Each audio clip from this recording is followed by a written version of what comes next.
They didn't realize I had already prevailed. The noisy gate shook as they forced it closed, a cacophony of voices concealing him. Someone sneered my name as if it were contaminated. Another woman, possibly his aunt, pointed at my bandaged wrist and chuckled. "Too late," she said. "Go home." I remained there, still in my hospital garb, the disinfectant aroma clinging to me like a testament of survival. I made no argument, shed no tears. I merely watched their expressions. Fear disguises itself as confidence. I noticed it then, flickering. I had learned patience. We crossed paths 3 years prior in a tranquil setting. Coffee reigned the semblance of sincerity. He admired how I listened. He claimed I made him feel visible. He uttered marriage as if it were a pledge, not a strategy. I accepted because faith is simple when someone echoes your dreams back at you. I trusted his family because they grinned too broadly. They called me daughter before they learned my middle name.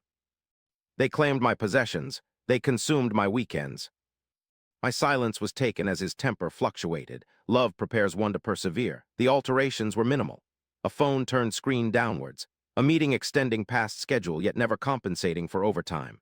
His mother ceased using my name, instead addressing me as the girl. He began forgetting details once valued. I found myself noting dates. Silent actions speak louder than words. The evidence manifested subtly. An errant bank notification reaching my inbox. A shared account I didn't recognize. A venue deposit paid twice. On the same day to a different bride, I opted not to challenge him. I compiled everything, screenshots, contracts, messages stored in the cloud. I maintained a composed tone and kept vigilant eyes. Control is a type of defense. When the operation ensued, it seemed more like an interruption than a catastrophe, an unexpected complication, a sterile environment, a physician explaining urgency. I signed consent with a steady hand and requested my phone. I dispatched one message to my attorney, 2 words, "Take action now." I awoke later, bandaged and tender but lucid. I anticipated his location and actions due to my knowledge. Those like him perceive quietness as consent. Upon arrival, they were festive. Another woman in white was there, grinning, a sign of naivety about her true lessons yet to learn. His mother obstructed the gate with her physique. "It's finalized," she stated. "Depart." I acknowledged. I rotated. I walked off. It was then that the scheme solidified. The marriage documents they signed were null and void. Incorrect name. False identification. The registrar had been warned by me about the fraudulent act.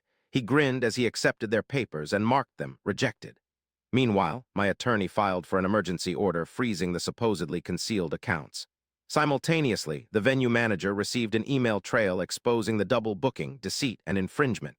Meanwhile, his employer received a dossier revealing misappropriation of company funds for personal events. I didn't have to yell. Truth feeds systems to scream on your behalf. By twilight, the music ceased. Phones vibrated. His father's complexion faded. The other bride wept, streaking her cheeks with mascara as understanding dawned. I felt no triumph in her sorrow. She was an unintended casualty, not an adversary. He emerged eventually, solitary, his suit crumpled, his self-assurance crumbled. "Please," he pleaded, a word sounding strange on his tongue.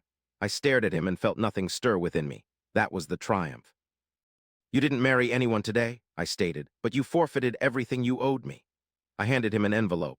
Inside were duplicates, timelines, repercussions, a final note in my handwriting. I knew, I had waited, I decided. The gate swung open behind me. This time no one hindered me. Weeks passed and the dust settled as it does, everywhere. He lost his position.